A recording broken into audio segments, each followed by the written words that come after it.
The scissors made a sharp metallic sound as they closed.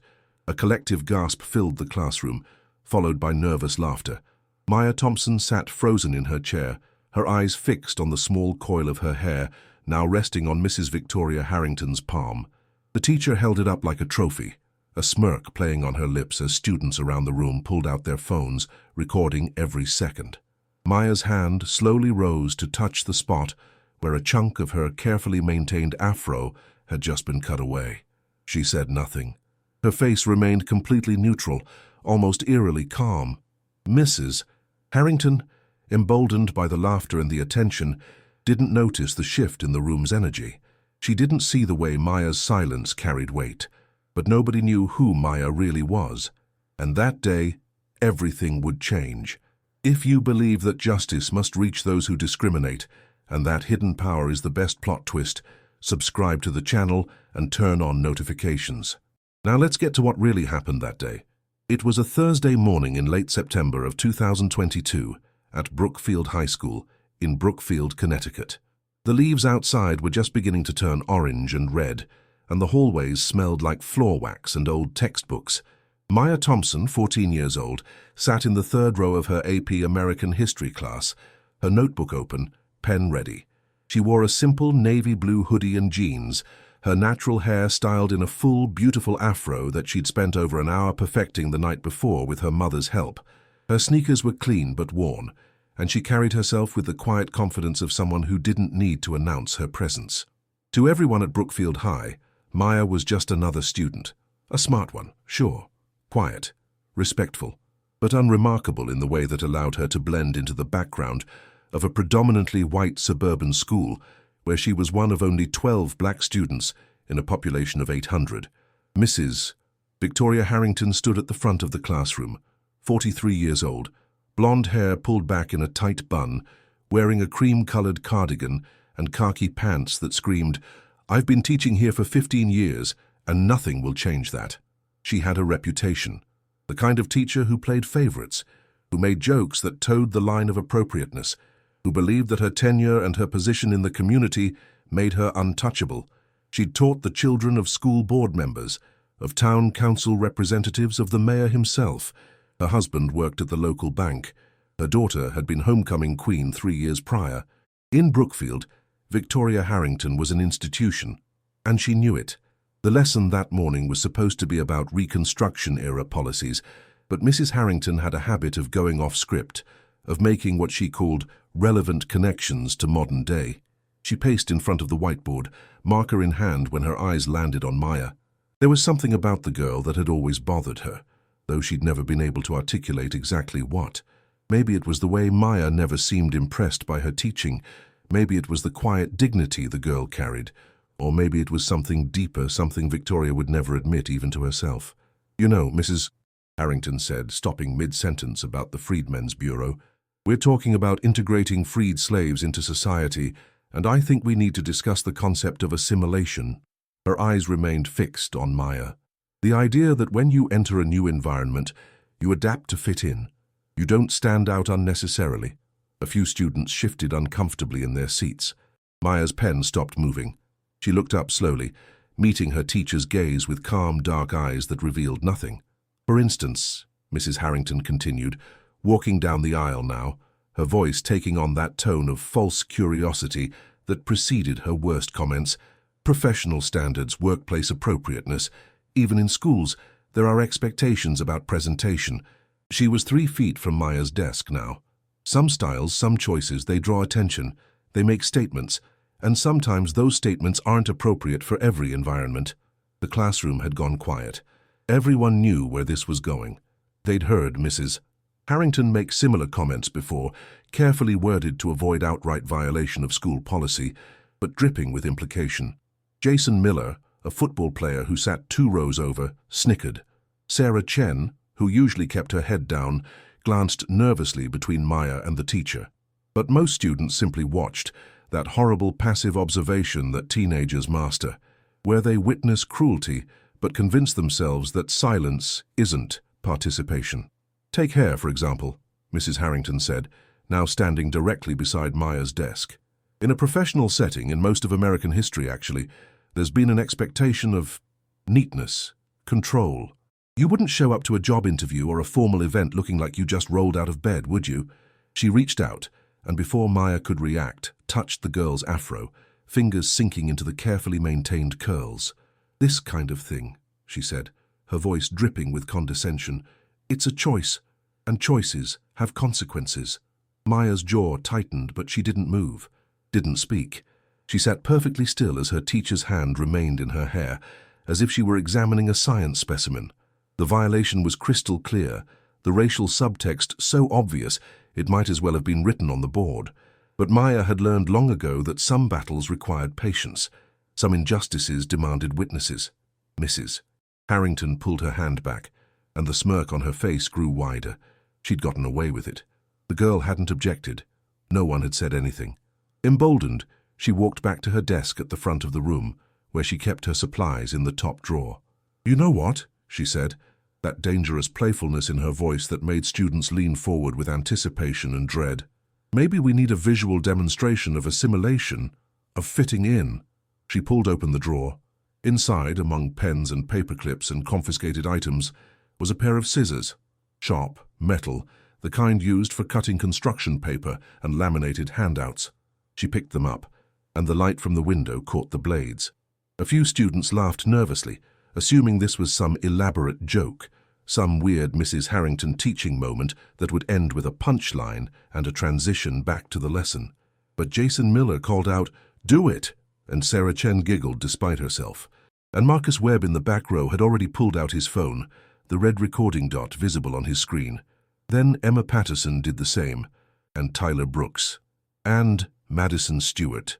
Within seconds, 8 phones were out, 8 cameras pointed at Maya's desk, 8 students who would later claim they never thought it would actually happen. Mrs. Harrington walked back down the aisle, scissors in hand, and the click-click-click of her heels on the linoleum sounded like a countdown. She stopped beside Maya's desk again, and this time she didn't hesitate. "Let's see what you look like when you're not making statements," she said, and she reached out, grabbed a section of Maya's afro from the right side of her head, pulled it taut and cut. The scissors closed with that sharp metallic sound, the sound that would later echo in everyone's memories, the sound that marked the exact moment when everything changed. The piece of hair, about 3 inches long, a perfect coil of black girl magic that had taken weeks to grow and hours to maintain, fell away. Mrs. Harrington held it up between her fingers like a prize. "There," she said, laughing. "Much better, more professional." Jason Miller laughed out loud. Emma Patterson gasped, but didn't stop recording. Madison Stewart's eyes went wide, but she kept her phone up. Tyler Brooks muttered, "Oh shit," but he was smiling. And the rest of the class, 24 students total, sat in their seats and watched a teacher assault a student. Watched and did nothing. Maya's hand rose slowly to touch the spot where her hair had been cut. Her fingers found the uneven patch, the sudden absence where there had been fullness. She could feel the eyes of her classmates on her, could hear the nervous laughter, the whispers, the sound of phones capturing her humiliation from 8 different angles. The fluorescent lights above seemed too bright. The room felt too small. Everything had the strange, slow-motion quality of a moment that would be remembered forever. But Maya didn't cry, didn't scream, didn't lash out or demand justice or call for help.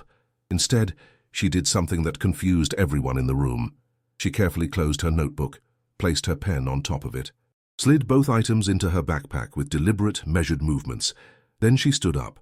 Her chair scraped against the floor, the sound impossibly loud in the watching silence. She adjusted her backpack on her shoulders, smoothed down her hoodie, and turned toward the door. "Where do you think you're going?" "Mrs." Harrington demanded, the scissors still in her hand, the piece of hair still between her fingers. "I didn't dismiss you. Sit back down." Maya stopped, turned her head slowly to look at her teacher, and when she spoke, her voice was quiet, calm, and carried the kind of controlled power that made several students sit up straighter. "I'm leaving," she said simply, not defensive, not angry, just stating a fact. "You can't just leave in the middle of class," Mrs. Harrington snapped, her voice rising now, her face flushing. "That's insubordination. That's going to be detention, young lady. Do you understand me?" Maya looked at her for a long moment, long enough that Mrs. Harrington's certainty began to waver, long enough that Jason Miller stopped laughing. Long enough that the students with their phones out started to wonder if maybe they'd recorded something they shouldn't have. Then Maya turned back toward the door and walked. Each step was measured, dignified, completely unhurried. She didn't slam the door, didn't storm out. She simply opened it, stepped through and closed it behind her with a soft click that somehow felt more damning than any angry exit could have been. The classroom erupted, students talking over each other, some laughing uncomfortably, others looking genuinely disturbed. Mrs. Harrington stood at the front, the scissors still in her hand, and for just a moment, something flickered across her face. Not quite doubt, not quite fear, but something that suggested a small crack in her certainty. "Everyone calm down," she said, louder than necessary. "That was just... She was being disrespectful. You all saw it. Hair like that is a distraction, and she knows better than to walk out of my class." She dropped the piece of hair into the trash can beside her desk, placed the scissors back in the drawer, and tried to return to the lesson on reconstruction, as if nothing had happened. But the energy in the room had changed, and outside, walking down the empty hallway with her head held high despite the uneven patch in her hair, Maya Thompson pulled out her phone and sent a single text message. "Did you see how calm she was when she left? Could you keep that kind of dignity? Leave your answer in the comments." The text message Maya sent was simple. 3 words. "Mum, school, now." She didn't explain, didn't elaborate. Just sent it, and continued walking down the hallway, past the trophy cases filled with photos of teams from decades past, past the bulletin boards covered in announcements for clubs she'd never been invited to join, past the administrative offices where secretaries typed away, oblivious to what had just happened in room 212. Back in Mrs. Harrington's classroom, the teacher had managed to regain some control, redirecting students' attention to the textbook, assigning reading, desperate to move past the moment. But phones were still out. Videos were already being airdropped, sent to group chats, uploaded to private Instagram stories. 8 different angles of the same assault, captured in high-definition timestamp September 29th, 2022, 10:47 a.m. The evidence was spreading faster than Mrs. Harrington could comprehend. In the teacher's lounge during 3rd period, Victoria Harrington sat with her usual group. Thomas Walsh, the physics teacher who'd been at Brookfield even longer than she had. Rebecca Morrison, who taught English and shared Victoria's views on maintaining standards. And David Patterson, the vice principal, who'd played golf with Victoria's husband every Sunday for the past 6 years. "You won't believe what happened in my 2nd period," Victoria said, biting into her turkey sandwich. "That Thompson girl, the one with the huge hair, she completely disrespected me in front of the entire class, just walked out in the middle of my lesson." Thomas Walsh shook his head. "These kids today, no discipline." Rebecca Morrison leaned in, interested. "What did you do?" Victoria waved her hand dismissively. "I tried to make a point about professional standards, about how we present ourselves, and she got all offended and left. I'm going to write her up for insubordination. Maybe that'll teach her that there are consequences for disrupting my classroom." David Patterson nodded slowly. "You want me to handle it? Call her in, put the fear of God in her." "Please," Victoria said. "Her parents need to know that we don't tolerate that kind of behavior here."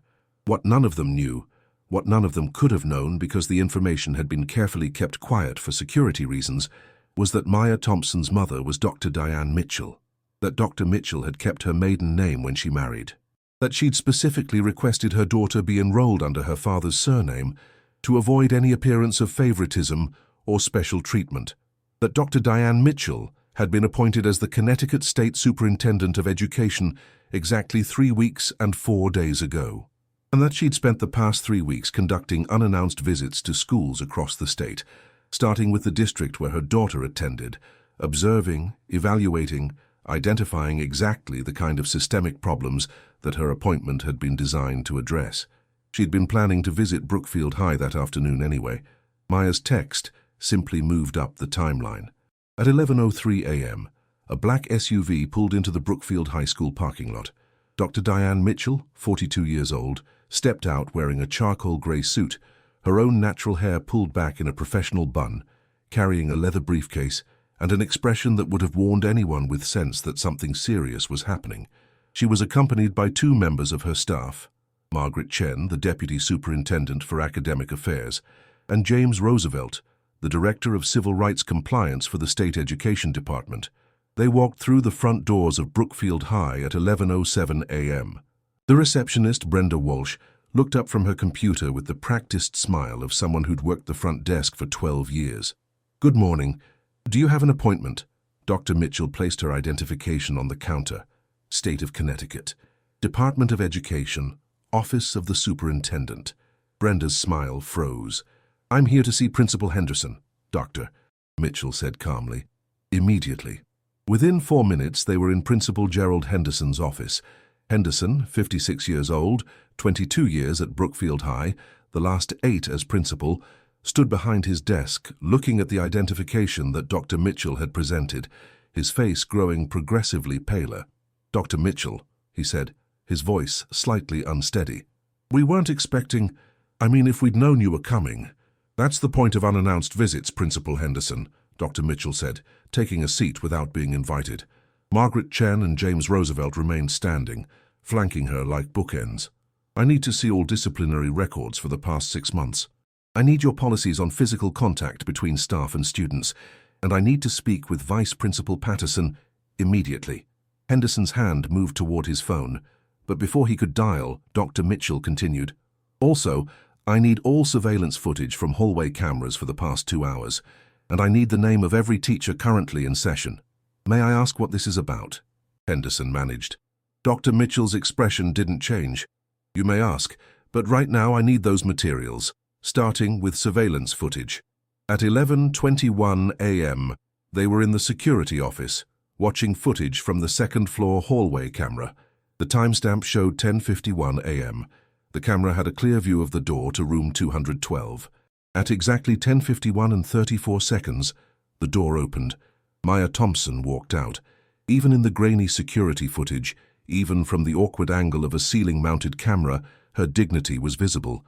The way she held her head up, the measured pace of her steps. The complete absence of the emotional distress that should have been evident in a 14-year-old girl who'd just been assaulted by her teacher.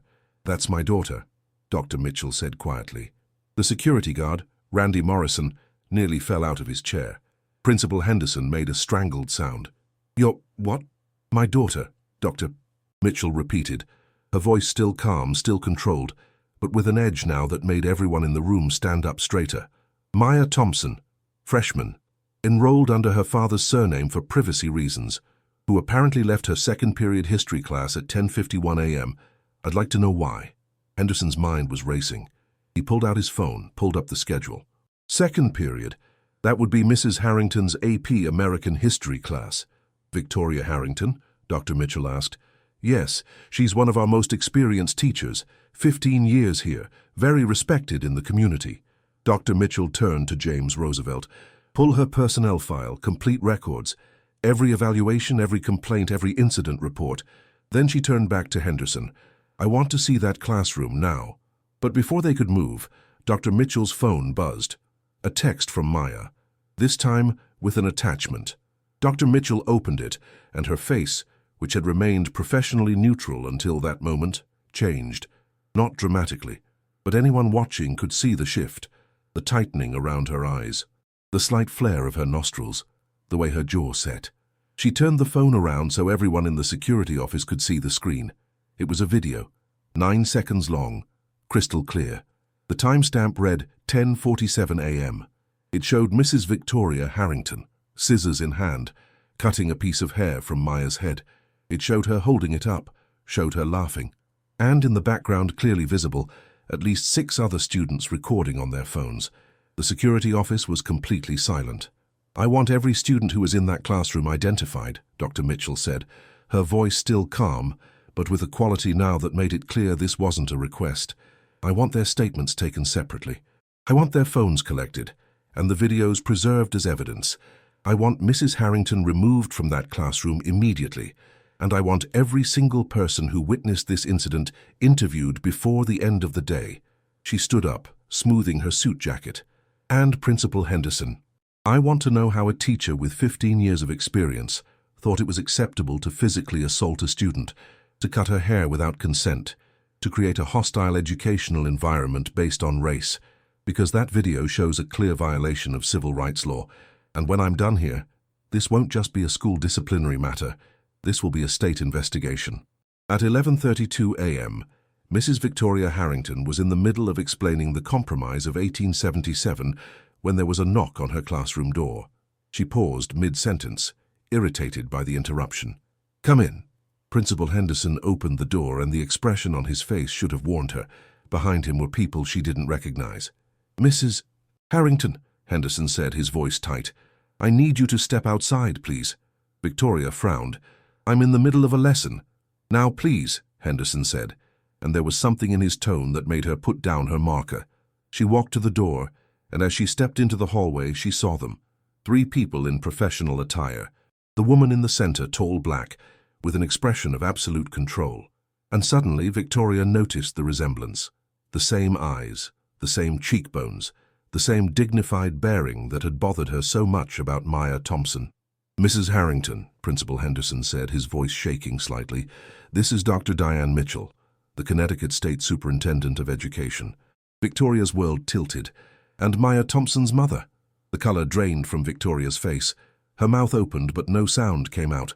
She looked from Dr. Mitchell to Henderson to the 2 other officials flanking the superintendent. I don't," she stammered. Dr. Mitchell stepped forward. She didn't raise her voice. Didn't need to. "Mrs. Harrington, I'm going to need you to come with us to the principal's office. You're being placed on immediate administrative leave, pending a full investigation into an incident that occurred in your classroom approximately 45 minutes ago. An incident involving physical assault of a minor, a student under your care, based on racial discrimination." "That's not... I didn't..." Victoria's voice was rising now, panic seeping in. "It was just a joke. The kids were laughing. She wasn't even upset." "She wasn't upset?" Dr. Mitchell's voice remained level, but there was steel in it now. "You physically cut my daughter's hair without her consent in front of her peers, and your defense is that she didn't cry." Dr. Mitchell held up her phone, the video playing on loop. "This is assault. This is a violation of her civil rights. This is a hostile educational environment. And as of this moment, you are suspended from all teaching duties. You will not return to this classroom. You will not contact any students. You will not discuss this case with anyone except your legal representation."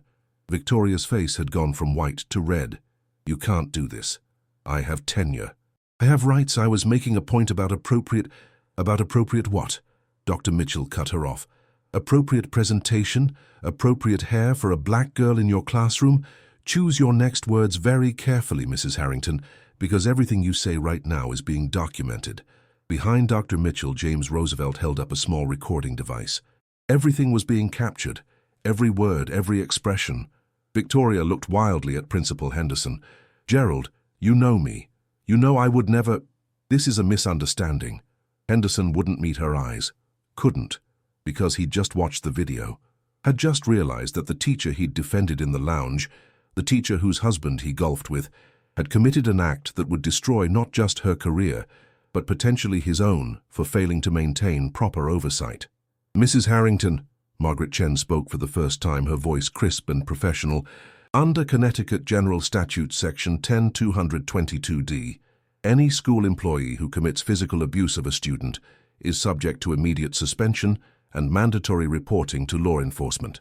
Under Title VI of the Civil Rights Act of 1964, any educational institution receiving federal funding that permits discrimination based on race is subject to investigation and potential loss of funding.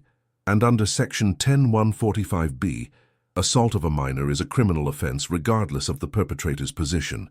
She paused, letting that sink in. "The Brookfield Police Department has been notified. They'll be here within the hour to take your statement and collect evidence." Victoria's legs nearly gave out. "Police? This is insane. I'm a teacher. I've been teaching here for 15 years. I've never had a complaint. Everyone loves me." "Everyone," Dr. Mitchell repeated quietly. "Or just the students and parents who look like you." The words hung in the air like an accusation, like a truth that had always been there but never spoken out loud. Victoria opened her mouth to respond, but nothing came out. What could she say? How could she explain? The video existed. 8 copies of it, from 8 different phones, evidence of her grabbing Maya's hair, evidence of her cutting it, evidence of her laughing, evidence of students recording instead of intervening, evidence that would be examined by investigators, by lawyers, by civil rights organizations, by the media. "I want my union representative," Victoria finally whispered. "That's your right," Dr. Mitchell said. "Principal Henderson will provide you with contact information. But as of 11:38 a.m. on September 29, 2022, you are hereby suspended from all teaching duties at Brookfield High School and any other educational institution in the state of Connecticut, pending the outcome of this investigation. You have 1 hour to collect your personal belongings from your classroom under supervision. You are not to speak to any students. You are not to access any school computers or records. You are not to return to this building until explicitly authorized. Do you understand?" Victoria nodded numbly. Dr. Mitchell turned to Principal Henderson. "I want that classroom sealed. I want every phone from every student in that second period class collected and the videos preserved as evidence. I want written statements from all 24 students, and I want the personnel files for every teacher and administrator in this building on my desk by 5 p.m. today." Henderson nodded, looking like he might be sick. The hallway was empty. Third period was in session. But in classrooms on either side of them, students pressed against doors, trying to hear, trying to see. Word was already spreading. Something big was happening. Mrs. Harrington was in trouble, real trouble. At 12:15 p.m., Maya Thompson sat in the principal's office, her mother beside her, as a trauma counselor from the State Education Department asked gentle questions. Maya answered calmly, factually, describing what had happened without emotion, without anger, just the facts. The touching of her hair, the comments about professionalism, the scissors, the cutting, the laughter, the phones. And through it all, Dr. Mitchell sat beside her daughter, one hand resting on Maya's shoulder, providing support without interference. This was Maya's story to tell, her experience to recount. Her mother was just there to make sure she was heard. By 1 p.m., all 24 students from second period AP American History had been pulled from their classes and interviewed separately. Their phones had been collected, the videos had been preserved, and their statements, taken individually without the influence of their peers, painted a damning picture. Jason Miller admitted he'd laughed and encouraged Mrs. Harrington. Emma Patterson admitted she'd recorded the whole thing. Tyler Brooks admitted he'd thought it was funny until he saw Maya's face. Madison Stewart admitted she'd been scared to say anything. One by one, they confessed to being witnesses, to being participants, to being complicit in an assault they'd all recognized as wrong, but none had stopped. At 2:30 p.m., Officers Maria Gonzalez and Robert Chen from the Brookfield Police Department arrived at the school.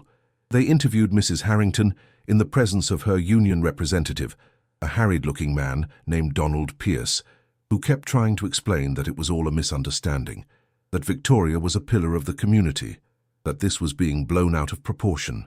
The officers listened politely. Then they watched the videos, all 8 of them, from 8 different angles, showing the same assault from slightly different perspectives, showing the same crime captured in high definition. "Mrs. Harrington," Officer Gonzalez said carefully, "under Connecticut law, you're being charged with risk of injury to a minor, a Class C felony under Section 5321. You're also being charged with third-degree assault and creating a hostile environment. You have the right to remain silent. Anything you say can and will be used against you in a court of law." The color that had returned to Victoria's face drained away again. "You're arresting me?"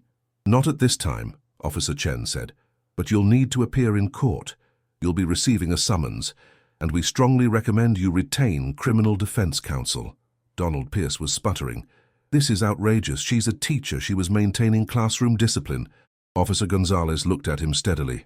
"She physically cut a child's hair without consent after making comments about race and professionalism. That's not discipline. That's assault." At 3:15 p.m., as students poured out of Brookfield High School at the end of the day, they found news vans in the parking lot. Word had leaked. A reporter from the Hartford Courant had somehow gotten wind that the new state superintendent had made an unannounced visit to a local school and that a teacher had been suspended. By 4 p.m., the story was breaking online. Brookfield High teacher suspended after allegedly cutting student's hair. By 5 p.m. the videos had leaked, not the full versions, just snippets, but enough. Enough to show Mrs. Harrington with scissors, enough to show her laughing, enough to show students recording. By 6 p.m., it was the lead story on 3 local news stations. By 7 p.m., it had been picked up nationally. By 8 p.m., civil rights organizations were issuing statements. The NAACP Legal Defense Fund announced they were monitoring the situation. The Connecticut Education Association, the teachers' union, released a carefully worded statement saying they would provide representation but did not condone any actions that harmed students. By 9 p.m., Mrs. Victoria Harrington's name was trending on Twitter. People who'd never met her, who'd never been to Brookfield, Connecticut, were calling for her to be fired, prosecuted, banned from ever teaching again. And in their respective homes that night, the 24 students from second period AP American History sat with their parents, trying to explain why they'd recorded a teacher assaulting a classmate instead of stopping it, trying to explain why they'd laughed, why they'd participated, why they'd thought it was okay. Jason Miller's father, a lawyer, was already on the phone with his own attorney, worried about civil liability. Emma Patterson's mother was crying, asking her daughter how she could have filmed such a thing.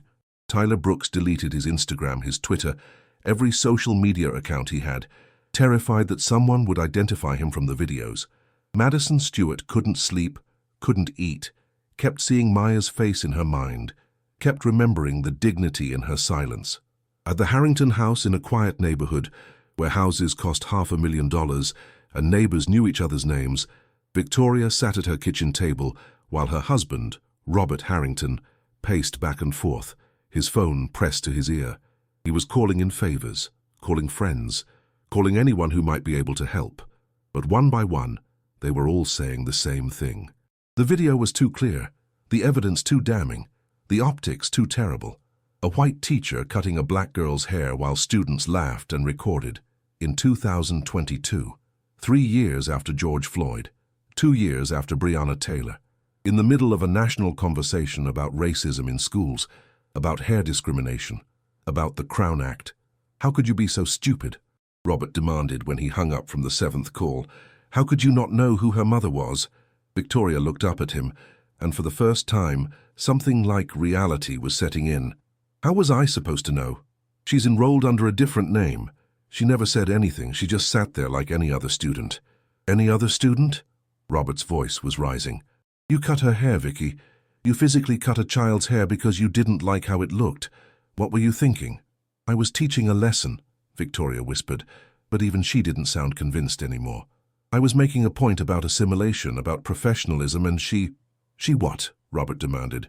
She had the audacity to exist in your classroom with natural black hair? That's what bothered you? Victoria buried her face in her hands. The realization of what she'd done, of what it would cost, was finally breaking through. Her career was over. 15 years of teaching, gone. Her reputation, destroyed. Her future, uncertain. And for what? For a moment of cruelty that she'd thought was clever. For a joke that no one was laughing at anymore. The next morning, Friday, September 30th, Brookfield High School held an emergency assembly. Principal Henderson stood on the stage in the auditorium, 800 students filling the seats, and addressed what he carefully called an incident involving a staff member and a student. He didn't name names, didn't need to. Everyone knew. The videos had spread to every phone in school. We are cooperating fully with state and local investigations, Henderson said, his voice echoing in the large space. We are reviewing all of our policies and procedures. We are committed to ensuring that Brookfield High School is a safe, inclusive environment for every student, regardless of race, regardless of background, regardless of how they choose to present themselves. But his words rang hollow, because students knew that this wasn't an isolated incident. They knew that Maya Thompson wasn't the first black student to be singled out at Brookfield High. She was just the first whose mother had the power to do something about it. In the following weeks, the investigation expanded. Dr. Diane Mitchell's office didn't just look at Mrs. Harrington. They looked at the entire school. They reviewed disciplinary records and found patterns. Black students disciplined at 3 times the rate of white students for identical infractions. Black students tracked into lower-level classes despite qualifying for advanced courses. Black students subjected to dress code violations for hairstyles and clothing that white students wore without comment. They reviewed hiring practices and found that Brookfield High School, in a district where 12% of students were students of color, had an all-white teaching staff. Every single teacher, 42 teachers total, not one person of color. They reviewed curriculum and found that the AP American History course that Mrs. Harrington taught hadn't updated its textbook in 8 years, that the sections on slavery were minimized, that the contributions of Black Americans were relegated to a single chapter, that the entire course was taught from a perspective that centered white experiences and marginalized everything else. On October 7, 2022, the Connecticut State Board of Education held a special session. They voted unanimously to place Brookfield High School on academic probation. Federal funding was frozen pending the implementation of mandatory reforms. The school was required to hire a diversity and inclusion coordinator, required to implement anti-bias training for all staff, required to review and revise all disciplinary procedures, required to recruit and hire teachers of color, required to update curriculum to reflect accurate, inclusive history. Principal Gerald Henderson was reassigned to a non-school position within the district. Vice Principal David Patterson, who'd been ready to discipline Maya without investigating what had actually happened, was demoted. The school board, facing potential federal civil rights violations, authorized a complete audit of every school in the district. And Mrs. Victoria Harrington? On October 14, 2022, she appeared in Danbury Superior Court. The charges were read: risk of injury to a minor, third-degree assault, creating a hostile environment based on race. Her lawyer, a criminal defense attorney named Marcus Webb, who specialized in white-collar crime and had no experience with cases like this, tried to negotiate, tried to argue that it was a momentary lapse in judgment, that Mrs. Harrington had no prior criminal record, that she'd served her community for 15 years. But Judge Sarah Martinez, who happened to be the first Latina judge in that district and who'd spent her entire career fighting against exactly the kind of discrimination that this case represented, was unmoved. "Mrs. Harrington," Judge Martinez said, looking down from the bench, "you held a position of trust. You were responsible for the education and welfare of children. And you violated that trust in the most fundamental way. You committed an act of physical assault based on racial bias. You created an environment where a child was humiliated, degraded, and harmed because of how she looked. The fact that you thought it was a joke makes it worse, not better." The courtroom was packed, media in the back rows, civil rights observers taking notes, and Maya Thompson, sitting beside her mother, watching as the woman who'd cut her hair stood before a judge and heard her future decided. "I'm ordering mandatory counseling, 200 hours of community service with organizations serving communities of color, a permanent notation on your teaching license prohibiting you from ever working with minors again, and a fine of $10,000 to be paid to the Connecticut Civil Rights Defense Fund." Victoria Harrington's legs buckled. Her lawyer caught her. Behind her, her husband sat with his head in his hands. But Judge Martinez wasn't done. "Additionally, I'm approving the petition from the State Department of Education to permanently revoke your teaching license in Connecticut. And I'm recommending to the licensing boards in all 50 states that they deny any future applications for teaching positions based on this conviction." It was over. Completely over. Victoria would never teach again. Not in Connecticut. Not anywhere.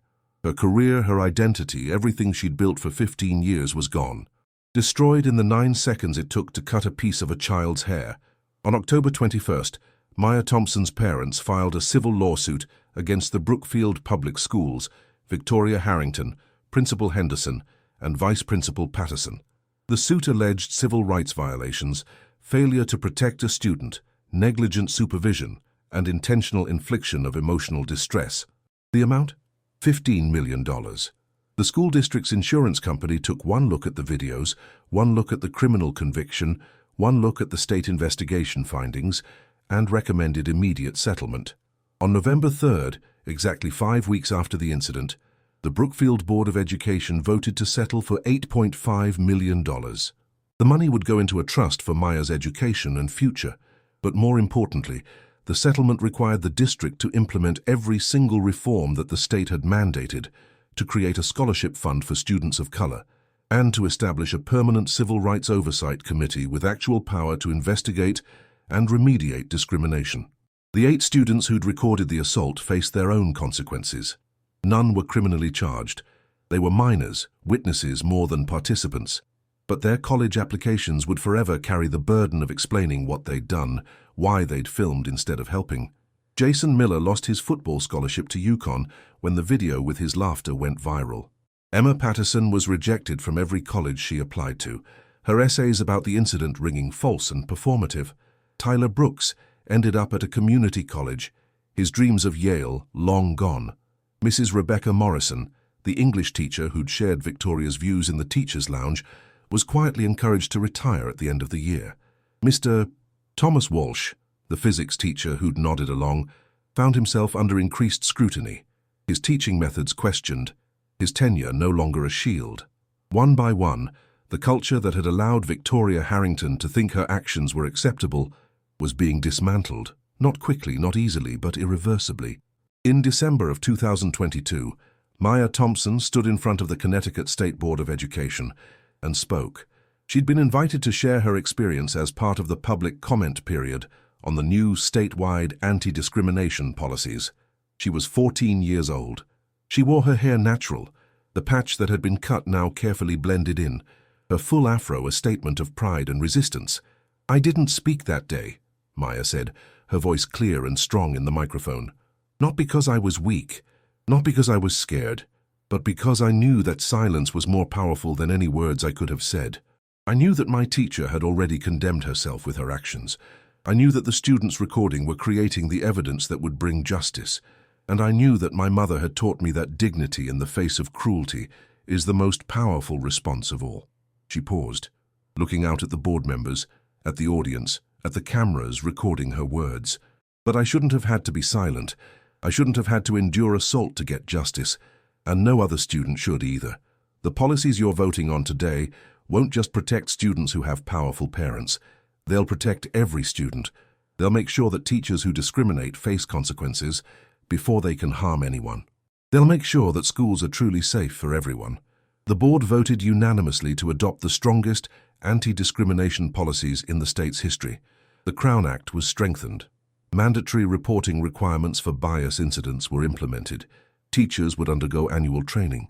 Students would learn about civil rights and their own power to stand against injustice.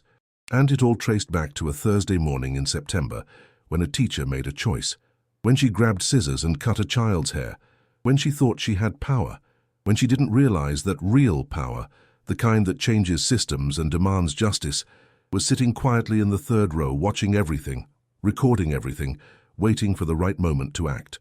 This case reminds us that no one should be judged by their appearance. Justice, when it comes, is complete and irreversible. Could you see the signs that something was wrong throughout the narrative? Share your theories in the comments. If you enjoyed this story of poetic justice, don't forget to subscribe to the channel and turn on notifications. Leave your like if this story inspired you, and share it with someone who believes that hidden power is the best plot twist. Victoria Harrington never taught again. She moved out of Brookfield 6 months after the incident, unable to face the stares, the whispers, the judgment. Her marriage survived barely but was never the same. She took a job in retail, then quit when customers recognized her from the news. She tried to rebuild under her maiden name, but the internet never forgets. The videos still circulate. The case is still cited in civil rights law classes. Her name is still synonymous with exactly the kind of racial bias that too many educators claim doesn't exist. Maya Thompson graduated from Brookfield High School 4 years later as valedictorian. She gave a speech about justice, about dignity, about the responsibility we all have to stand against discrimination wherever we find it. She's currently studying constitutional law at Yale, planning to follow in her mother's footsteps, planning to use her voice, her power, her experience to make sure that what happened to her never happens to anyone else. Dr. Diane Mitchell served as Connecticut State Superintendent of Education for 6 years, implementing sweeping reforms that changed education across the entire state. She's now being considered for a position in the Federal Department of Education. And she still keeps a small piece of Maya's hair, the piece that was cut that day, in a frame on her desk, not as a reminder of trauma, but as a reminder that injustice, when met with calm dignity and unwavering pursuit of accountability, can be transformed into lasting change. The second period AP American History class at Brookfield High School is now taught by Dr. Marcus Williams, a black educator with a PhD in African American Studies. The curriculum has been completely revised. Students learn the full truth of American history, not a sanitized version. They learn about resistance, about resilience, about the real meaning of justice. And on the wall of his classroom, Dr. Williams keeps a quote, "Silence in the face of injustice is not weakness. Sometimes it's strategy, but action in pursuit of justice must always follow." Because that's what Maya Thompson understood that September morning. That silence could be powerful, that dignity could be a weapon, and that justice, while it might be delayed, would eventually, inevitably, completely arrive. When you humiliate someone without knowing who they are, you're committing an error you'll never recover from. When you let bias and prejudice guide your actions, you're setting in motion consequences you can't control. And when you face someone who has real power, the kind that doesn't need to announce itself, the kind that works through systems and laws and evidence, you've already lost. Mrs. Victoria Harrington learned that lesson 9 seconds too late. The length of time it takes to close a pair of scissors, the length of time it takes to destroy a career, a reputation, a future, the length of time captured in 8 videos from 8 different angles, 9 seconds that changed everything, forever.